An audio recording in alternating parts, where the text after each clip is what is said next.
Welcome to the Biz Bash podcast, where we make biz strategy a piece of cake. I'm Elizabeth. And I'm Cami, but you might know us better as Eliza Ann Calligraphy and Cami Monet. We want to help you, our fellow stationers, artists, and calligraphers, confidently build a profitable and personality-driven creative biz. We're here to share our honest-to-goodness advice and actionable strategies for ambitious artists. So put on your party hat, quit being a procrastinator gator, and let's get this party started. Hello, all my little lovelies, and welcome back to the Biz Birthday Bash podcast. It's us, Cami and Elizabeth, your most favoriteest podcast hosts ever. Yay! I hope you guys are having a great year. Have had a great year, because I guess this is coming out in December, right, Elizabeth? Yes? Yeah, coming out next week. Coming out next week. I never know. So, coming out next week. So we were like, what should we do our episode about? And I was like, you know what we should do is just chatting about trends coming up in 2023. At the end of the year, I love kind of looking ahead and kind of trying to figure out what the trends will be, whether that's in design, home decor, product styling, weddings, all that kind of stuff. Because everything kind of like bleeds into itself, and it just helps you get ahead of the game when it comes to creating your collections, seeing what kind of new things you can offer stationery-wise for your brides and your clients, come up with new ideas. Like, it's just a really fun, inspirational kind of conversation. So I thought that would be a really fun one to do. Yeah, I'm excited. As always, we have a list of a million things, so we're just kind of going to go for it and basically see what happens. Yeah, exactly. And okay, I just have to say, you guys, do you remember like a few episodes ago when I was like, listen, or maybe this might have been the Power Hour. Side note, join the A to Z directory if you want to be a part of our Power Hours. But people were asking about like holiday trends. And I was like, listen, the vibe this year is freaking gingerbread. Okay. And what, like, tell me I was not right on that. You were right. Oh, for sure. Everywhere. All my gingerbread stuff basically sold out. Gingerbread was the hot button item for Christmas. I don't know why. I don't know why that was the thing, but somehow just started seeing that show up. So maybe we can have some correct predictions for next year. Yeah, maybe. And I do think the gingerbread makes sense mostly because it's, I don't want to say like old school, but gingerbread makes me think of the 60s and the 70s, I think. Something about being home together, building a gingerbread house, like, I don't know. It's very warm. It makes sense to me why that kind of came full circle. Yeah, and you can add in the colors. People love adding colors to Christmas. It seems more and more colorful Christmas just always seems to be like making a comeback. So like the vintage ornaments and just infusing color into everything, which has been like a trend we've seen the past few years. Just like people are just getting kind of bored of neutrals, I think. So yes. Oh my gosh, we're going to be talking about that so much because a lot of our trend predictions have to do with color. So where do we want to start, Cami? We could start with predictions about retail or stationery or overall predictions. Let's just start with like color of the years, because as we know, like last week, I think Pantone just released their color of the year. And I feel like everyone just has like a little, a very strong opinion on it either way. So we can talk about like the different companies that have released a color of the year. Because I don't know if you guys know this, but different companies have like different colors. Like different paint companies like Behr will have a color of the year. Pantone will have one. Like there's other different trend groups that say the color of the year. So the color of the year from Pantone is Viva Magenta. Did you see this, Elizabeth? I am pulling it up now to take a look. It's not Vivid, it's Viva. I'm into it. You are into it? I'm not sure how I feel about it. It's not quite red. It's not quite fuchsia. It's not quite pink. It's just, I don't, it's like a raspberry, I would say in like layman's terms, Actually, yes, it is kind of raspberry-ish. I can totally see that. Yeah. It also reminds me of the outside of a dragon fruit. Yes. Do you know that fruit? Color. Yes. So like a little raspberry-ish. And like all I want to do, I think it would just look so beautiful paired with a light baby blue. Like, can you just see how pretty that would look paired with that? Oh, yeah. I can see that for sure. Yeah. Wouldn't that be pretty? So Viva Magenta, which I'm like, okay, so how can I use this color into like Valentine's Day? Because that's obviously coming up and it's a very obvious choice for Valentine's Day. Kind of, bridging the gap between pink and red, just a little bit something slightly different. So definitely see that coming into play. And then along the same like vein here too, I don't know if you know what WSGN is, but it's basically like the Work Global Style Network. And they're like this, I'm pretty sure they're like the trend predictors. They basically are like, we set the trends and this is what's happening in fashion. And you have to like pay a membership to even like see what they're saying it is. So like huge businesses use it to like get ahead of things. And so They do have some things you can like kind of see for free, but they say that the color of the year is digital lavender. I don't know what digital means in that, but basically lavender is on the rise, which I've totally seen that. I feel like purple is making a huge comeback. Like I've already started using purple color palettes in some of my collections for next year. Like I'm like, this is definitely up and coming. One of my favorite small businesses, Joyo Company, they make cake stands. And I was like, listen, y'all need to make a lavender one. And they did. So they have a lavender one coming out. So I'm like, okay, this is happening. It's lavender, you guys get ready. I actually totally agree with that. I was going to say, I feel like purple is about to have a big moment, and which makes me very happy and it'll make Will very happy. It's like purple's one of my husband's very favorite colors and one of mine too, like after green. So yeah, I would be really happy if that ended up being a thing. But I think that there's just going to be an overall really big push towards more colors and things. I think everybody is kind of like, how we've talked about sad beige baby. I think everyone's kind of also tired of like sad beige wedding. Yeah. Hopefully. Like the pampas grass and stuff, and just like those nice neutral colors, I mean, and it's so beautiful, but I think it's just like, you're like, all right, I've seen that enough. Let's do something else now. Yeah. I also think that with the, I don't know, I don't want to say like departure, but Style Me Pretty and some of these wedding blogs used to be huge and they're not as big anymore. I don't know. Maybe it's because we have been in weddings for a while, but you do start to feel like you're seeing the same things over and over and over again. Mm-hmm. So I'm still really waiting for somebody to, I don't know, kind of like bring the next thing, if that makes sense. And I did think this was funny because Sherwin-Williams picked blush beige as their 2023 color. And granted, that is it called blush beige? That's what it's called? Blush beige. But oh, wow. Way to just be as like safe as possible with your pick. I'm looking it up. I know, but that's also for interior, for paint color. Yeah. So the context is a little different because I think people are moving away from, in terms of interior design, moving away from white and gray. Like I've definitely been seeing that happen. Warming things up, exploring with color a little more. Like all white farmhouse is kind of out. Not completely out. I'm not going to lie. There's totally a niche and a market for that for sure. But on overall trends, I don't think you're going to see people building houses with all interiors of shiplap anymore, like all white interiors. Agree. That was like a huge thing. People are like, okay, we've seen it. And like once something just becomes like so oversaturated in the market, everyone's just kind of like, okay, that's not exciting anymore. Yeah. So the blush makes sense. The blush beige does make sense in terms because everything is warming up. Yeah. Gray is like no longer the cool thing. So also, Kaylee, literally, did you see this if you're looking at the Google Doc, do you see what I highlighted under stationery predictions, what I wrote? In purple. And you and I both wrote that separately. Okay, that's how you know it's legit a trend because you both know. Like, it's just so funny because you don't really like I don't have like any concrete evidence of anything. I'm just like, this is I just can feel it. You know what I mean? Yeah, you can feel it. And in the wind. When I was doing research for this episode, I looked up a lot of different things like interior design trends, fashion trends, website design trends, like things that were outside of stationery and product worlds, because I feel like that always gives good little clues too. And the fashion stuff, there's like a lot of ruffles and tassels, and I don't know, I think like a lot of movement, but purple was definitely a thing that popped up. Yes. Yeah. So there you go, you guys. The little insider tip on that one, but the purple for sure. I specifically think lavender and lilac, like that pastel color. Also, I think it comes from like, we've kind of seen the rise of the Y2K aesthetic and all those like 90s trends. So I think that was a huge color like back in the day. So I feel like that kind of stems from that as well, because you can definitely see some of the influence from that.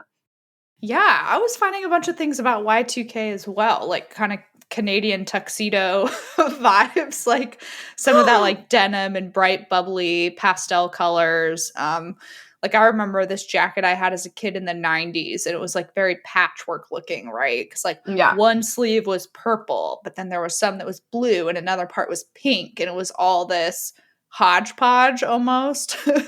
Let's be real. Icy blue and icy purple were like the colors of like 1990s, like the 2000s era, I guess, like the Y2K. Yeah, Y2K. Like when you had like shimmery frosted eyeshadow that was purple. I mean, are you kidding me? Like inflatable furniture, that was the biggest deal. And speaking of the Y2K trend, I like love this because like all the movies we watched when we were like teenagers and all like the super cute girls in those movies, I was like, oh, I just want to dress like them. But obviously you couldn't because you were like 12, right? Okay. But now I'm like, I'm 33 and I can dress like what I thought the cool girls were wearing in the movies, like Lizzie McGuire and stuff now.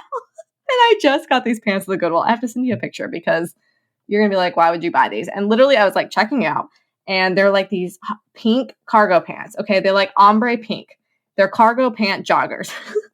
Okay. And they're tight at the bottom and they're cargo pants with like pockets. And then they have like these white vinyl butterflies on them. Honestly, they're like the ugliest pants you'd ever seen. You're like, wow, it looks like an American Girl doll wore those in like 2007. But I was like, I'm buying these and I didn't even try them on and they fit great. I feel like I'm Britney Spears in them. Okay. They're like the coolest pants ever. And I'm like, this is my new personality. And I was just like, actually, they look kind of cute on you. I'm like, I know, right? When I send you a picture, you're going to be like, those are so ugly. But you know what? Do you already have a picture that you're sending to me? Or you no, just I don't have a picture. There like 2 seconds. I can go grab them really quick if you want me to and send you a picture. I mean, if you want, if it is top of mind. It's not top of mind. I can wait. I'll send you a picture after. Sounds good. Yeah, no worries. I'll text Alex and tell him to bring the pants in. Never mind. No, I won't. Just kidding. Move on. Carry on. I'm getting excited. Carry on my wayward. Okay. Anyways, okay. Oh Lord. And Elizabeth breaks out into song. Hey guys, we just wanted to hop in and talk about one of our amazing resources, the A to Z directory. All of us have thought at some point, how did she do that or how did she make that? And maybe you don't know where to start or how the heck to produce this amazing product you've dreamt up. Well, the A to Z directory is the missing puzzle piece in your biz, you guys, seriously. So it's built in the form of a yearly membership, and it's your one-stop shop for finding suppliers and vendors for all the things. Literally where to print everything from custom invitations, greeting cards, mugs, koozies, acrylic printing, letterpress, custom ribbon. I mean, the list goes on and on and on. And it literally goes from A to Z. From acrylic printers to zipper pouches, we have it in the A to Z directory.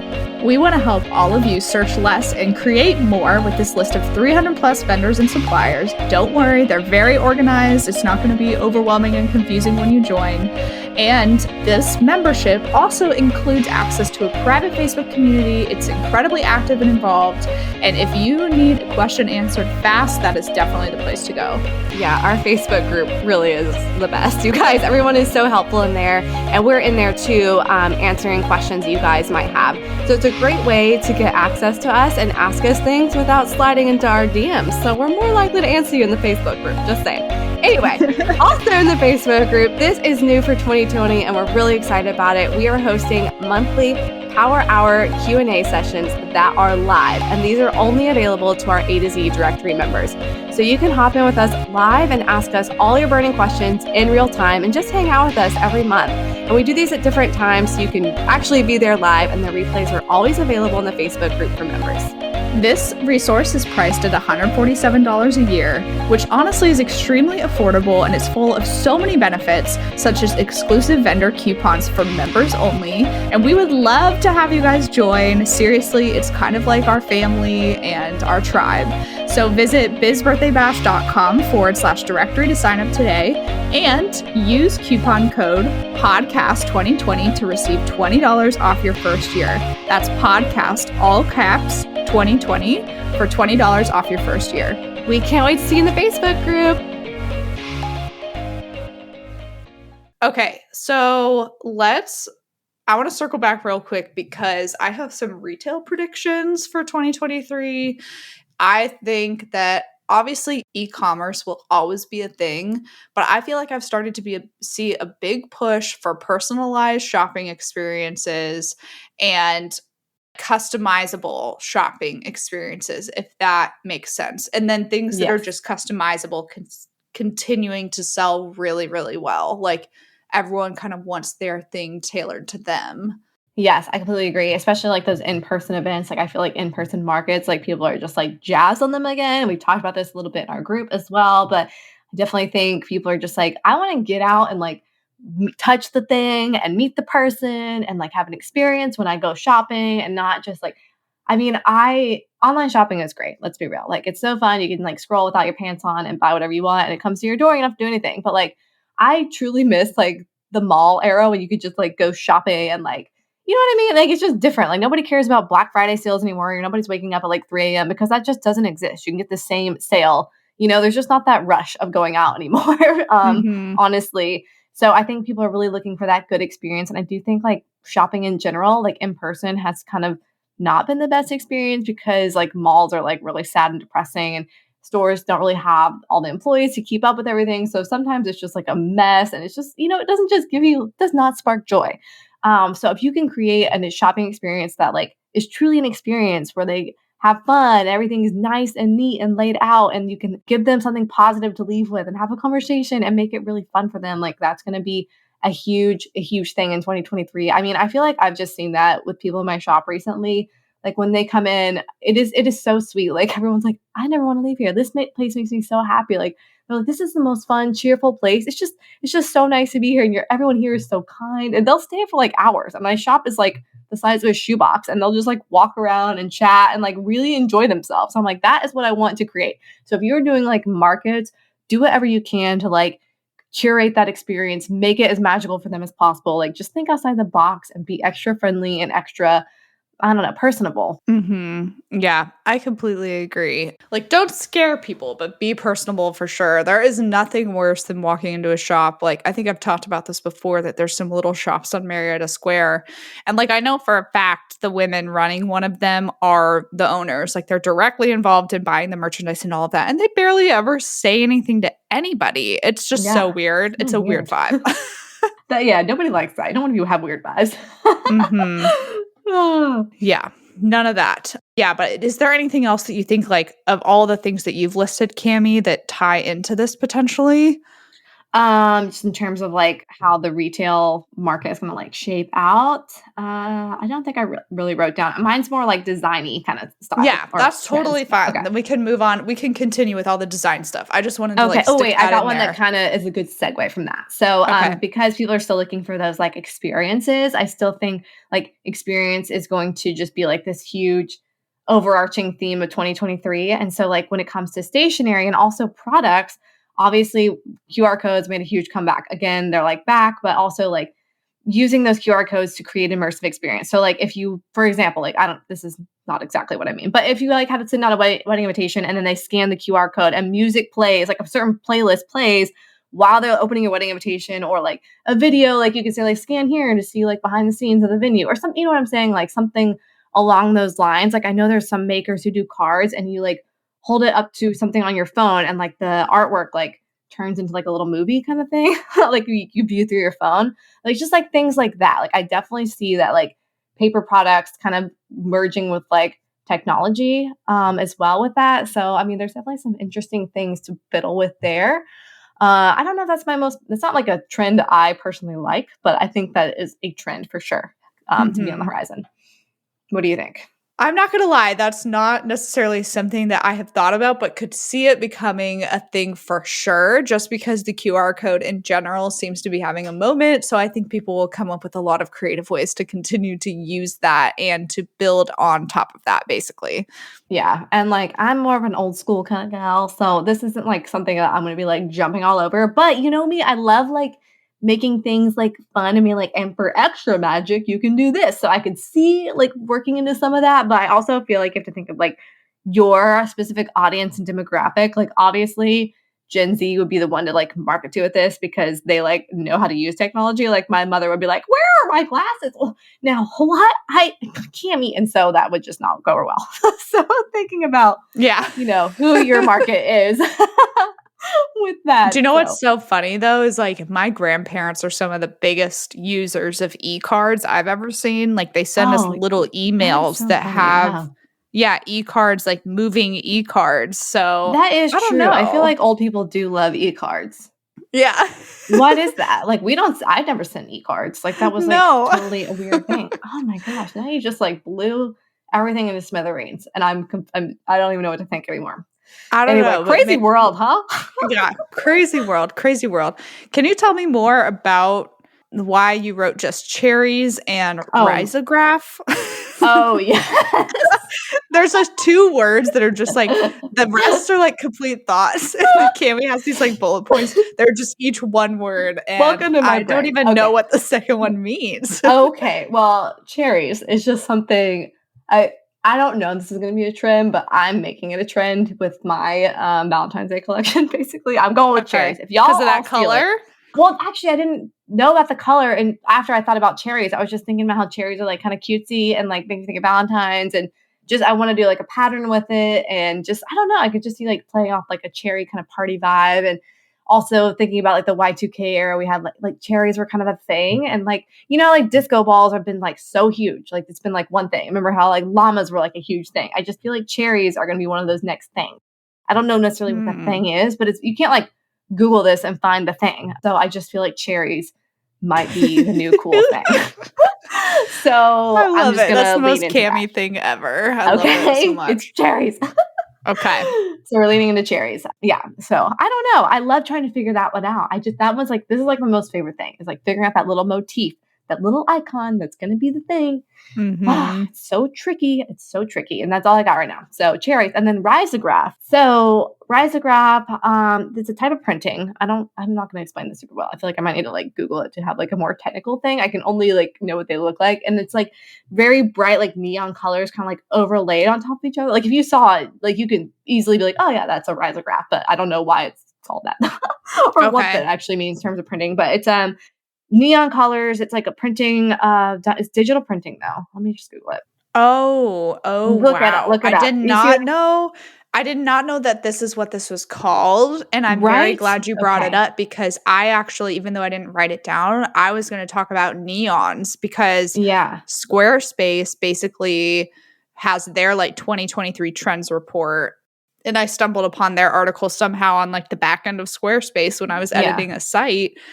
And they basically talked about neon and kind of this style of like design coming into website design. Yeah. Mm-hmm. Yeah. And it's very hard to like articulate, but if you just Google risograph printing or risograph, you guys will see immediately what I mean. It's like a lot of abstract shapes. It honestly has like more like the true like 80s, 90s vibes, very like organic shapes, bright colors, kind of like, I don't know, like realism, but not. Also like 3D kind of printing, that kind of feel to it as well. Some like geometric patterns in there. Yeah, so it's pretty cool. So I think that's kind of like bleeding into some trends, especially with like graphic design stuff. And like I can definitely see this going into like wedding invitations, as people are doing more like this is like a very cool aesthetic. And I can see this like going from the neutral, like very black and white and classic, to like this more like funky kind of vibe. So definitely see that coming into play in 2023. Yeah, no, I'm all about this. I think this is spot on to kind of stuff that I was seeing too. And actually, like typing in that word and looking at it gave me the word to explain basically what I was like thinking, Yeah.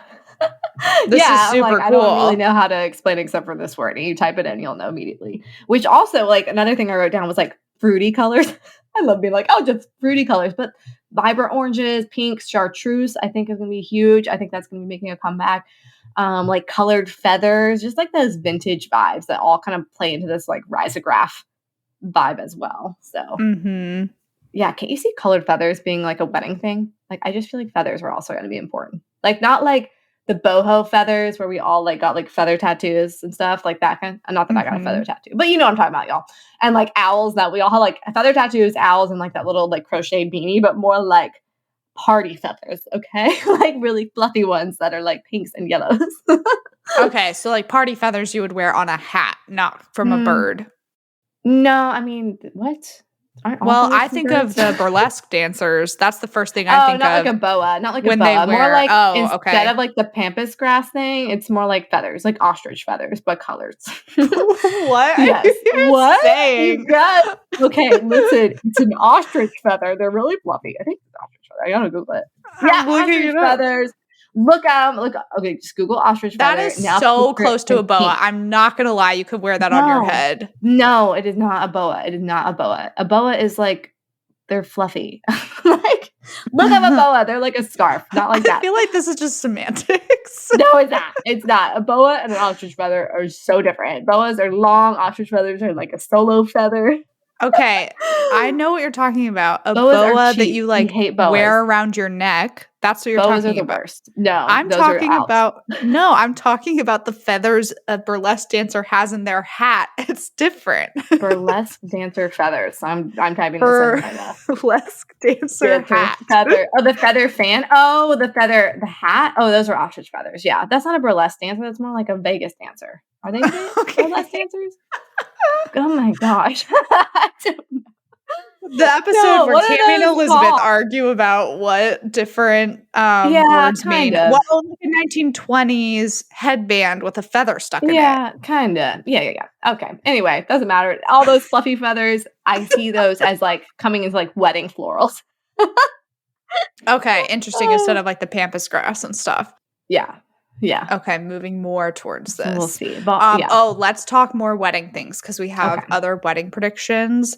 Mm-hmm. I'm going to break some people's hearts saying this a little bit. I think that like watercolor florals are kind of out. That's very like 2010 to 2020 to me because I think we're going to... I know exactly what you mean. Yeah. Yes. Yeah. Like think about like especially a lot of designs. Yes, thank you. A lot of designs you see on Etsy, not hating on anyone that sells on Etsy, but a lot of the like wedding invitation floral designs like Etsy, Minted, some of these places that have been spitting those out for a long time. I think they're always a reliable classic. Like I think people will go to those, but in terms of being a trend, I think for like wedding design, we're looking at those purple, colorful, risograph type thing. And then I also wrote lace and laser cut patterns and designs. Like I don't know, there's just something about the laser cut specifically and cutouts and shapes that I could see. Yeah, like more geometric feeling invitations than I don't know. I feel like watercolor illustrations will all continue to stay like very popular. I think watercolor invitations in general always have a place, but something about a watercolor floral invite to me it's not where I see the future. No, and the thing is, like, people are always going to buy watercolor floral invites. Like, those aren't like exactly going away. This is just like what's going to be like the hot new ticket. And I do feel like those like watercolor, like pink blush peony, they're very soft. They're very, I can picture it immediately in my head. Yeah, I don't feel like that's like necessarily been in like trend in a long time, to be quite honest. But I feel like they're safe. Like those are the safe ones. They fly under the radar. People always buy them. Like there's always going to be like people who just kind of want to do more like a safe thing. Like to do trendy stuff, it's kind of like more of a risk because you can always keep it like classic and timeless, whatever. But like trendy stuff, you have to like really own it. You know what I mean? And it's not for everyone.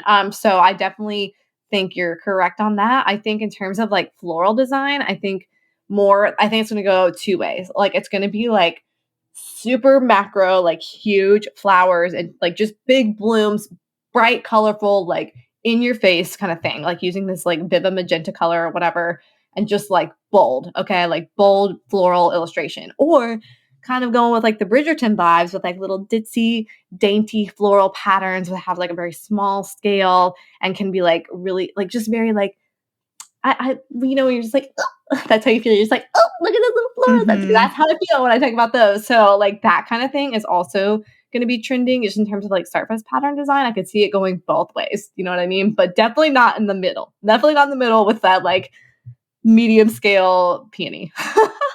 Yeah. I see what you mean.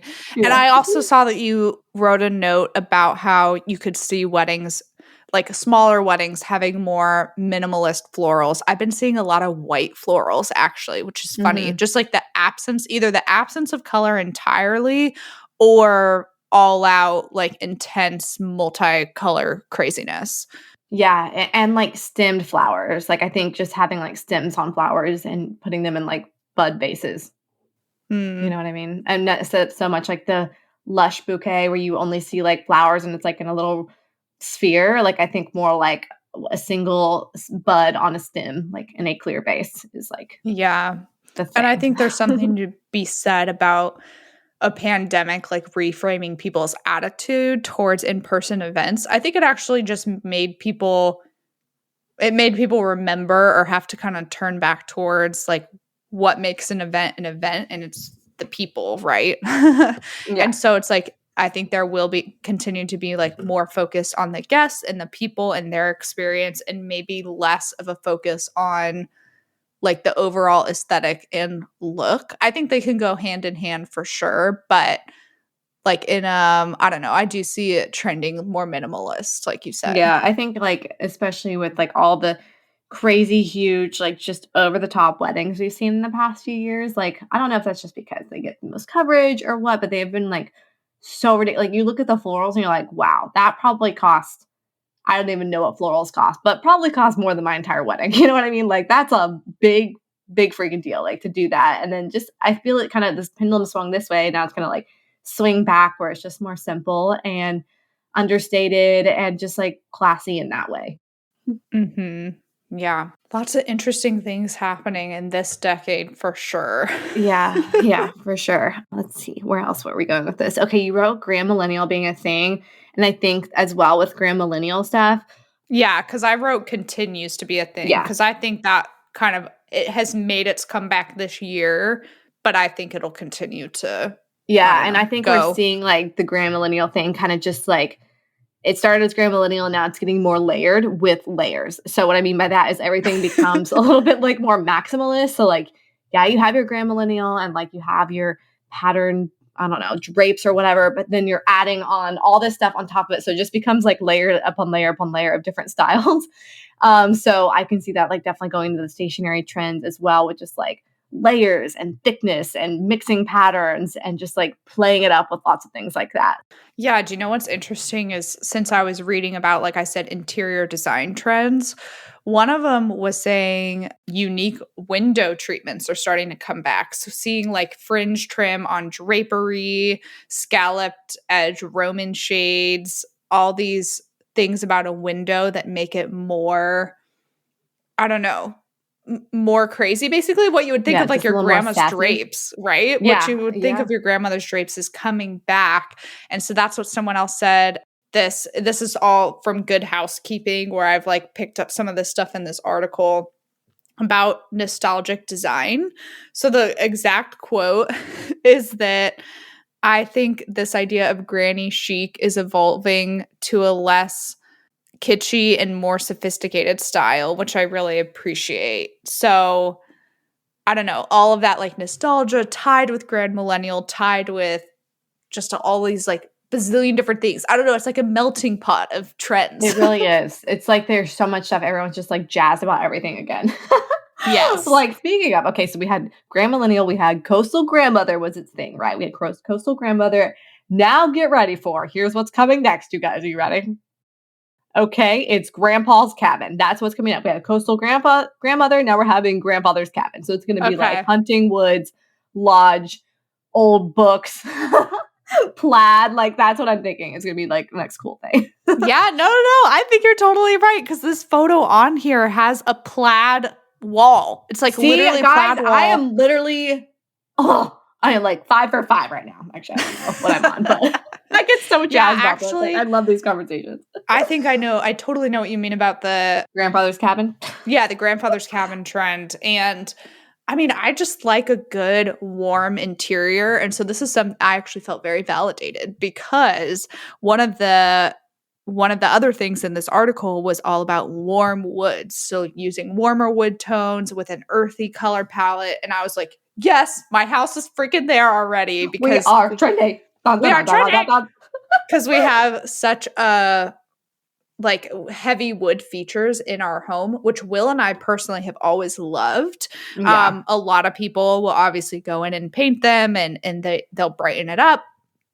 But I'm kind of glad that we kept a lot of our stuff as is because it's coming back that direction, y'all. Coming back for sure. Yeah, so definitely can see that becoming more of a thing. So interesting to see how that might work its way into the stationery industry. And I feel like the stationery industry kind of gets the home industry trends like a year later. So that might be like a 2024 thing.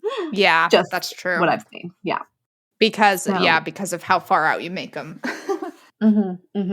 But yes. Okay. Where else are we with this? What else did I write down? Oh, And then just in terms of, go ahead.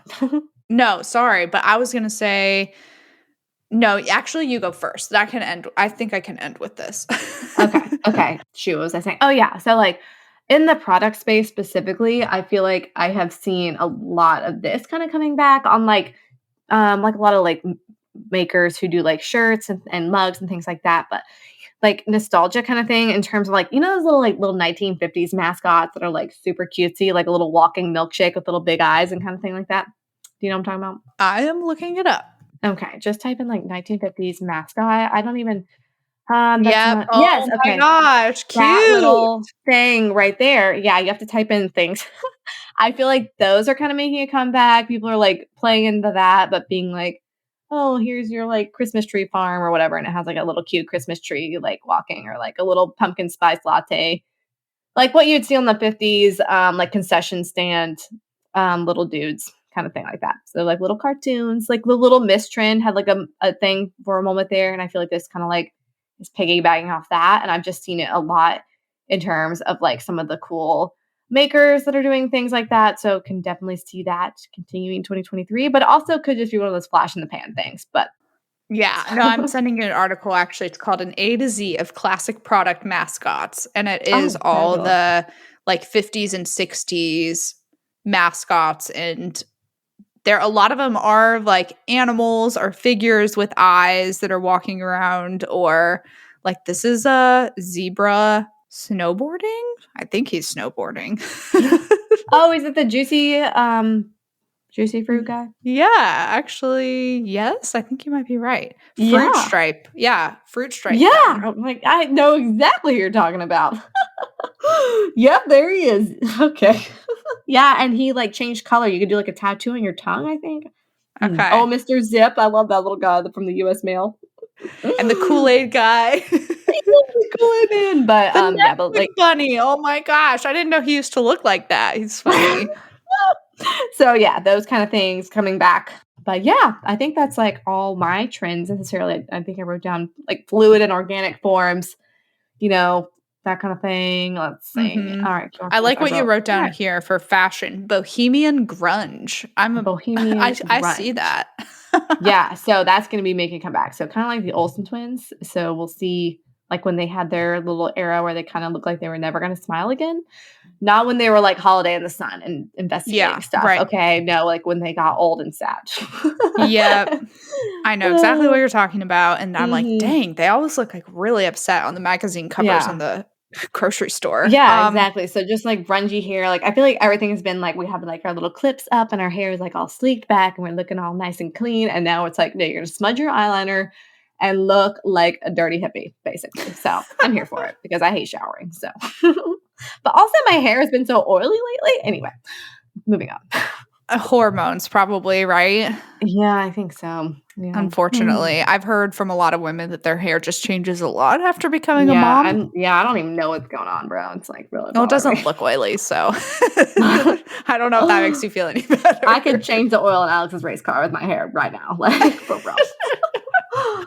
Okay, so I feel like I'm going to actually wrap it up with this one. It's perfect to wrap it up because it will hopefully be a very encouraging, exciting note. But my overall prediction and shift for 2023 is we're going to see, and we already saw it a bit this year, but we're going to see a huge desire for a return to in-person events. So I think opportunities people can take to go to conferences, whether like creative or business-wise, things that put them in the same room with another person. Like we're all tired, I think, of being online with each other, and we love each other and it's great that we get to be online together.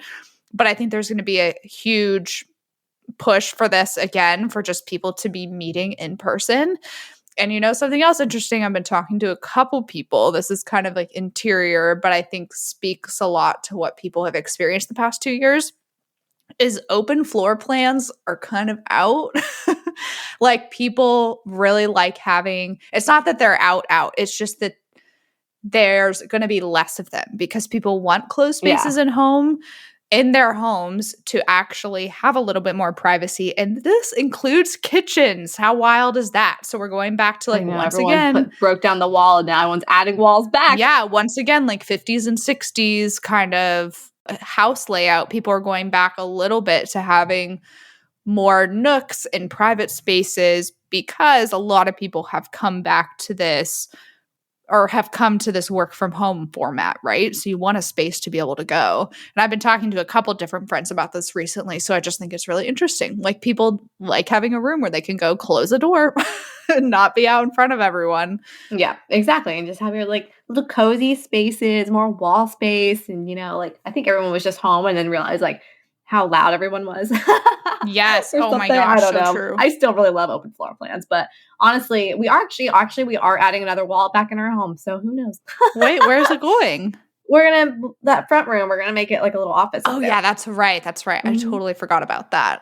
Yep. So there you go. There's just like there's an addition to the open space that you're closing off to create like a cozy nook, basically. This is a thing. I think like in-person events are going to be really big and cozy nooks are going to be really big. We love a cozy nook. Yes. We love a cozy nook. With how things are going with social media, which the tech space is just having a weird moment right now. It's kind of all over the board. I do think people are going to continue to focus on themselves more and focus on in-person networking rather than dumping a lot of energy into like online social media. So we'll continue to see how that pans out next year. Yeah, for sure. I mean, I think people are looking to like not curate as much of their social media and they're just like gone are the days of perfect feeds. You know what I mean? Yeah. It's just kind of more but I also kind of miss that. I know. I really miss it. And I really, really I don't do. miss the perfectionism aspect. I won't lie. Just that like quiet beauty of Instagram. We just kind of talking about this. And now it's just so freaking loud and annoying. And I know. You probably saw that post that I did this morning. And I was like, why is it so noisy? It's so noisy. It really is. It really is so noisy. And you don't even want to like post anything thoughtful or anything because it just gets like, you get no traction on it. And so you just feel like very down the dumps about it. Like, I haven't posted anything of me writing something substantial on Instagram in like 2 years because it's just not worth the effort. You know what I mean? So everything's just like, here's something new, go buy it. Here's this, I love it, go buy it. Because gosh. What's the point? I actually have another trend prediction. Very last one. I love the return of snail mail. I truly think that companies are going to be like, and especially small companies are going to be like, wow, it's actually really hard to get our voice heard online. So the new guerrilla marketing is going to be like, switch it up, go back to literally mailing things in the mail because I don't know about you, I get bills and political ads. So anything else in there like stands out to me. So if you make like a cute little mailer or something, I feel like people are gonna look at it. Yep. And we were just talking about this because you know who did that? Lindsay. Is that her name? Yes. Okay. Yes. Oh my gosh. Lindsay Williams. Yep. Yes. I literally, as I was saying, I was like, oh gosh, is this right? But it was right. And her little mailer was so cute. I kept it. It just like made my whole day. I was like, this is so awesome for her Black Friday deals. Mm-hmm. Yep. It's like, that was really smart. It's really smart. And I think people are going to start doing that more. So I'm already trying to think like, how can we do something like that? I mean, we did do the 1 year we did the Get Lucky giveaway and we did send people little mailers for that. And that was pretty fun. That was very fun. I really enjoyed that. Yeah. So I'm about to send some snail mail out with my Christmas card. Not that has anything to do with this. I know. I started designing mine yesterday and I need to actually take some time to finish it today. So mine is actually already ordered. Are you impressed with me? Because I have it designed and it is on the way here.